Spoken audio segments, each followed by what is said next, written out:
इस मंच से देश और दुनिया में रहने वाले सभी हिंदी भाषी भाइयों बहनों और अन्य भाषा बोलने वाले मेरे जैसे हिंदी प्रेमियों को भी बहुत बहुत शुभकामनाएं और बधाई दें।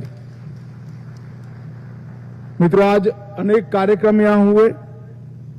राजभाषा स्मारिका का लोकार्पण हुआ, स्मारक सिक्का और डाक टिकट भी लोकार्पित की गई, भारतीय भाषा अनुभाग का शुभारंभ किया गया। आज मैं आप सभी को ये बताना चाहता हूं कि जो छोटा सा बीज बोने के आप साक्षी बने हैं, आने वाले कुछ ही सालों में ये बीज वट वृक्ष बनकर हमारी भाषाओं की सुरक्षा का केंद्र बनेगा। भारतीय भाषा अनुभाग एक प्रकार से राजभाषा विभाग का पूरक अनुभाग बनेगा, क्योंकि राजभाषा का प्रचार और प्रसार तब तक हो ही नहीं सकता जब तक हम हमारी सभी स्थानीय भाषाओं को मजबूत न करें और राजभाषा का इसके साथ संवाद प्रस्थापित न करें। कई सारे लोग ऐसा प्रचार करते हैं कि हिंदी का स्थानीय भाषाओं के साथ स्पर्धा है। मैं आज इस मंच से बहुत स्पष्ट करना चाहता हूं कि हिंदी और स्थानीय भाषाओं का कभी स्पर्धा हो ही नहीं सकती है, क्योंकि हिंदी सभी स्थानीय भाषाओं की सखी है। इसमें स्पर्धा होने का सवाल ही नहीं। हिंदी और सभी स्थानीय भाषाएं एक प्रकार से एक दूसरे की पूरक है और इसलिए हमने निर्णय किया है कि भारतीय भाषा अनुभाग के माध्यम से हिंदी और सभी स्थानीय भाषाओं के बीच का संबंध मजबूत किया जाएगा, स्पष्ट किया जाएगा। कोई भी लेख, कोई भी भाषण, कोई भी साहित्य का प्रकार हिंदी में है तो इसका भावानुवाद हमारा राजभाषा अनुभाग देश की सभी भाषाओं में करेगा और देश की सभी भाषाओं के साहित्य, लेख और भाषणों का अनुवाद हिंदी में भी होगा, भावानुवाद भी हिंदी में होगा। और ये मैं मानता हूं ये समय की जरूरियात है। मित्रों, आज कई प्रकार के परिमाणों से हिंदी को समृद्ध करने के लिए पुस्तकों का भी प्रकाशन हुआ है। इंडियन ओवरसीज बैंक की पुस्तक, जो बैंक के कामकाज में राजभाषा का उपयोग, इसके लिए भाषा संगम, इसको लोकार्पण किया गया। भारत इलेक्ट्रॉनिक्स लिमिटेड इलेक्ट्रॉनिकी और रक्षा और रक्षेतर शब्दावली का लोकार्पण किया गया। हिंदी कहावत कोश, मेरा सभी हिंदी प्रेमियों के आग्रह है, मैंने पुस्तक पढ़ा है, अंशुली जी ने मुझे 5 दिन पहले दिया था। डॉक्टर शरद अग्रवाल के पुस्तक को अगर आप पढ़ लेंगे तो बोलचाल की हिंदी भाषा बहुत समृद्ध हो जाएगी। डीआरडीओ विज्ञान व विहान, वो भी एक प्रकार से विज्ञान के क्षेत्र में राजभाषा को मजबूत करने वाला पुस्तक है। राजभाषा की सेवा करने वाले ढेर सारे लोगों को राजभाषा कीर्ति और राजभाषा गौरव पुरस्कार भी दिया गया। मैं सभी को बहुत बहुत बधाई और शुभकामनाएं देना चाहता हूं। भाइयों बहनों, मैं लंबा बोलना नहीं चाहता, मैं आपका मूड देख रहा हूं, परंतु मैं एक बात पर जरूर कहना चाहता हूं। जब मुगलों का शासन लंबे समय तक चला, तब इसके खिलाफ देश के अलग अलग हिस्सों में स्वाभाविक रूप से स्वराज के लिए लड़ाई शुरू हुई। पंजाब में भी हुई, राजस्थान में भी हुई और सुदूर दक्षिण में महाराष्ट्र में भी हुई। जब युवा शिवाजी को उसके साथियों ने पूछा कि शिवा, आपका उद्देश्य क्या है लड़ाई का? हमारे पास ना संसाधन है, ना साधन है, ना सेना है, ना हथियार है, इतने बड़े साम्राज्य के सामने किस उद्देश्य से लड़ना है?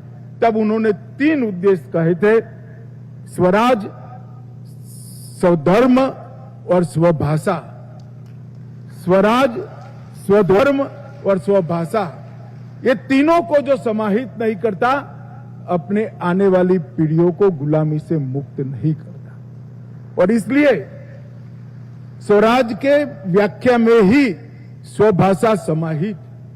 जो देश, जो प्रजा अपनी भाषाओं की रक्षा नहीं कर सकती, वो अपने इतिहास से भी कटती है, अपने साहित्य से भी कटती है, अपने संस्कार से भी कटती है और आने वाली पीढ़ियां गुलामी की मानसिकता के साथ आगे बढ़ती है। और इसलिए ये बहुत जरूरी है कि आजादी के 75 वर्ष के बाद भी हम स्वराज, स्वभाषा और स्वधर्म के ये शिवाजी महाराज के सिद्धांत पर बल देकर काम करें। और मित्रों, इसीलिए मोदी जी ने नई शिक्षा नीति में प्राथमिक शिक्षा पर बल देने का काम किया है। और प्राथमिक शिक्षा अपनी भाषा में, बच्चे की मातृभाषा में हो, ये बहुत जरूरी समझा गया है और उस पर बहुत प्रयास किए गए। मैं मानता हूं कि बच्चे के बात करने की, अभिव्यक्ति की सबसे सुगम भाषा अगर कोई है तो अपनी मातृभाषा है। इसके सोचने की भाषा अपनी मातृभाषा है और उसके सोचने का, तर्क का, विश्लेषण का और निर्णय पर पहुंचने की जो प्रक्रिया है, जो इसको एक संपूर्ण बच्चा बनाता है, वो भी अपनी मातृभाषा है। इसलिए मोदी जी ने मातृभाषा पर, शिक्षा पर बहुत बड़ा बल दिया है और मैं मानता हूं कि आज का दिन भारत की सभी भाषाओं को मजबूत करना है और राजभाषा को देश की संपर्क भाषा बनाने का दिन है, जिसके माध्यम से हम अपनी भाषाओं में ही अपने देश का कामकाज कर पाए। हिंदी की ये यात्रा कई सारे 1000 साल पुरानी है। सिद्धों और नाथों की भाषा के रूप में जानी जाती थी, फिर खड़ी बोली आई, फिर प्राकृत भाषा आई, फिर खड़ी बोली आई और बाद में हिंदी का स्वरूप आया। और मित्रों, मैं आपको ये भी बताना चाहता हूं, हमारे आजादी के आंदोलन में भी हिंदी का बहुत बड़ा योगदान है। सन 57 की क्रांति विफल जाने के कई कारण हैं। उसमें से एक प्रमुख कारण था कि संपर्क भाषा ही नहीं थी। इसके कारण सन 57 की क्रांति विफल हो गई। और आज मैं आप सबके सामने कहना चाहता हूं कि हमारा देश एकमात्र देश है जो जियो पॉलिटिकल देश नहीं है, भू राजनीतिक देश नहीं है। हमारा देश जियो कल्चर देश है, भू सांस्कृतिक देश है। हमारे देश को जोड़ने वाली अगर कोई कड़ी है तो संस्कृति। आप नॉर्थ ईस्ट में चले जाइए, वहां पर भी मणिपुरी नृत्य के अंदर आपको कृष्ण मिलेगा। दक्कन में चले जाइए तो भी कृष्ण मिलेगा। गुजरात के रास में चले जाइए तो भी कृष्ण मिलेगा। हम संस्कृति से जुड़ा हुआ देश है, जियो कल्चर देश है। अगर हमारे देश की एकता संस्कृति से बनी है तो हमारी संस्कृति भाषाओं से जुड़ी और भाषाओं से बनी। जिस दिन हम हमारी भाषाओं को गंवा देंगे, इस देश की एकता पर बहुत बड़ा खतरा मंडराने लगेगा। इसीलिए ढेर सारे आजादी के हमारे संघर्ष के नेताओं ने हिंदी को न केवल राजभाषा बनाया, इसके उपयोग को बहुत महत्व भी दिया और उसका प्रचार प्रसार भी किया। और हिंदी के लिए काम करने वाले ढेर सारे लोग, चाहे नेताजी सुभाष चंद्र बोस हो, चाहे राजा जी हो, अंबेडकर जी हो, महात्मा गांधी, आचार्य कृपलानी, के.एम. मुंशी, डॉक्टर आयंगर, ये कोई हिंदी भाषी नहीं थे। ये सारे नेता, उनकी मातृभाषा अलग थी, मगर वो समझते थे कि हिंदी भाषा देश को एक करने का माध्यम है। इसीलिए हिंदी को राष्ट्रीय एकता का प्रतीक बनाकर उन्होंने राजभाषा का स्वरूप दिया। और के.एम. मुंशी आयंगर फॉर्मूला आया, जिसके तहत आज राजभाषा हुए हम 75 साल पूरे करने जा रहे हैं। भाइयों और बहनों, हमारी भाषाओं को कौन बचा सकता है?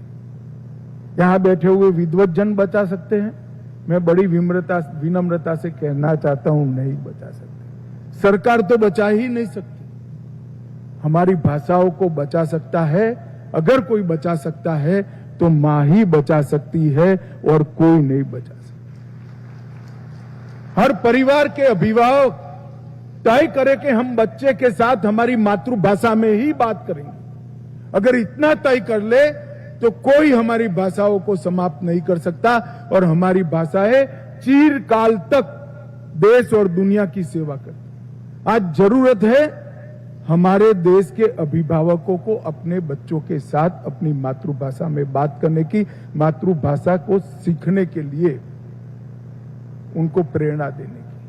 और मैं आपको विश्वास से बता रहा हूं, आप बच्चों के विकास की चिंता कर किसी अन्य भाषा की शरण में जाने के लिए मत समझाइए।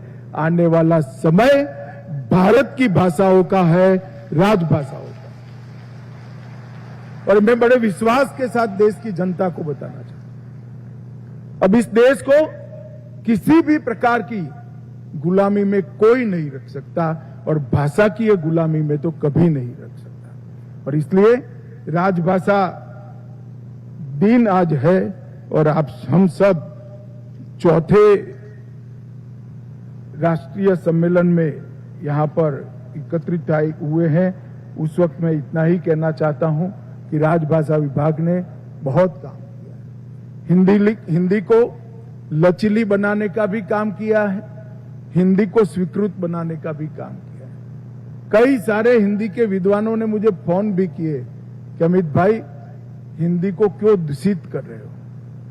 मैंने बोला हिंदी कभी दूषित नहीं हो सकती, ये तो ऐसी गंगा है, जितने भी आएंगे सब इसके अंदर बहेंगे और हिंदी पवित्र की पवित्र रहेगी। कई सारे शब्द हिंदी में नहीं है, हमारी अन्य भाषाओं में है, हम इसको स्वीकार कर ले।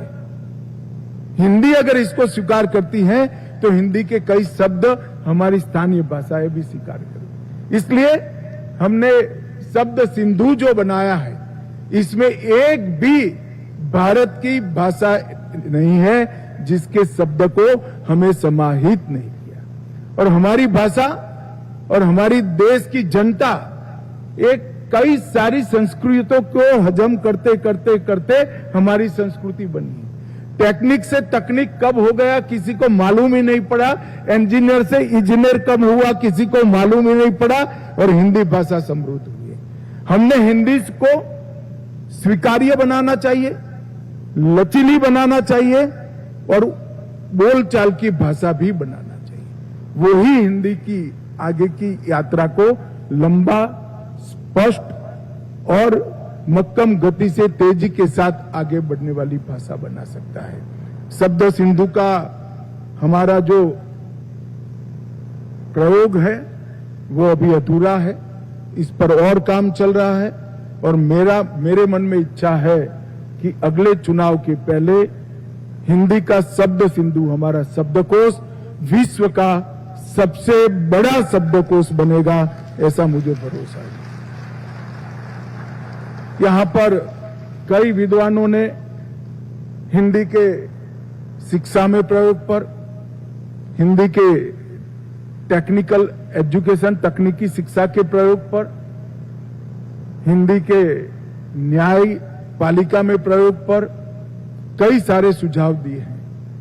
मगर मैं आप सभी को आश्वस्त करना चाहता हूं, नरेंद्र मोदी सरकार ये सभी दिशाओं में आज मक्कमता के साथ, धैर्य के साथ काम कर रही है। हम हिंदी को बढ़ाने के लिए संघर्ष नहीं चाहते, सामाजिक स्वीकार्यता के साथ हिंदी बढ़नी चाहिए।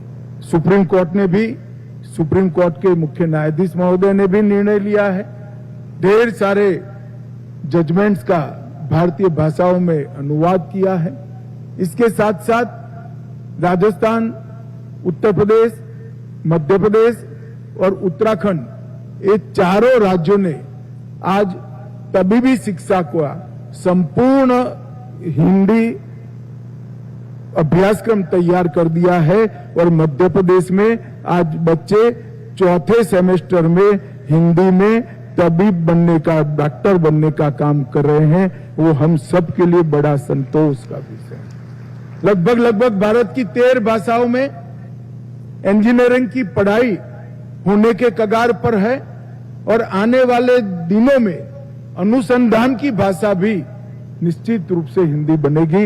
इतना मैं आज आपको आश्वस्त करना चाहता हूं और ये हमारा रोडमैप मोदी जी की अगुवाई में आगे बढ़ रहा है। मोदी जी ने दुनिया के बड़े से बड़े मंच पर विश्वास के साथ और गौरव के साथ पूरी दुनिया को हिंदी में संबोधित कर हिंदी की स्वीकार्यता को बढ़ाने का काम।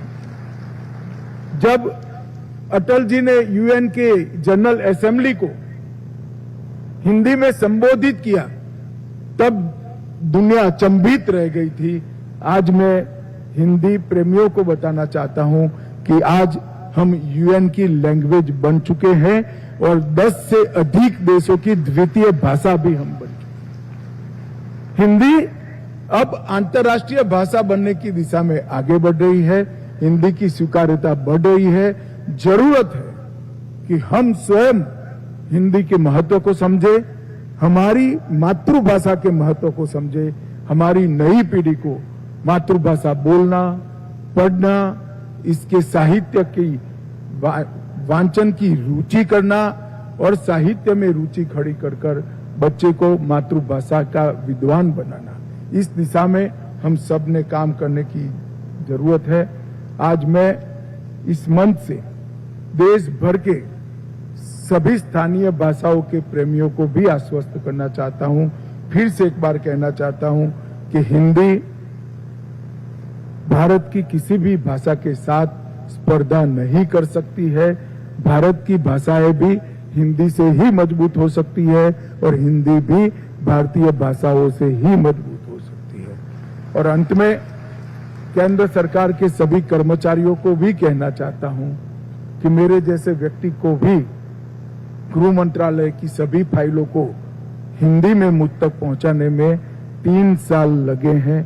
हम हिंदी के प्रयोग को आगे बढ़ाएं, मगर आज मैं संतोष के साथ कह सकता हूं मेरे दोनों मंत्रालय में एक भी फाइल, एक भी पत्र व्यवहार अंग्रेजी में नहीं होता है, हिंदी में होता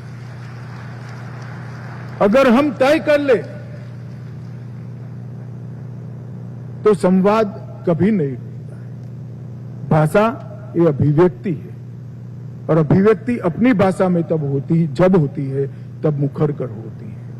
आने वाले दिनों में कई नए इनिशिएटिव है, मैं आज बताना नहीं चाहता, परंतु मैं इतना ही कहना चाहता हूं कि संचार विभाग ने जो डाक टिकट जारी किया है 75 साल की हिंदी की यात्रा पर, इसलिए मैं संचार विभाग का बहुत बहुत धन्यवाद करना चाहूंगा। और वित्त विभाग ने जो सिक्का जारी किया है हिंदी की 75 साल की यात्रा पर, वित्त विभाग को भी बहुत बहुत धन्यवाद कहना चाहूंगा। जो विद्वत जन देश भर से यहाँ आए हैं, उन्होंने हिंदी के महत्व, हिंदी की जरूरियात और हिंदी के भविष्य पर ढेर सारे सुझाव दिए हैं। मेरे विभाग के लोगों ने इसको लिखे भी हैं। आपका ये सुझाव निश्चित रूप से हमें हिंदी को मजबूत करने में काम में आएगा। फिर से एक बार आज के दिन पर सभी हिंदी प्रेमियों को बहुत बहुत बधाई और शुभकामनाएं। वंदे मातरम।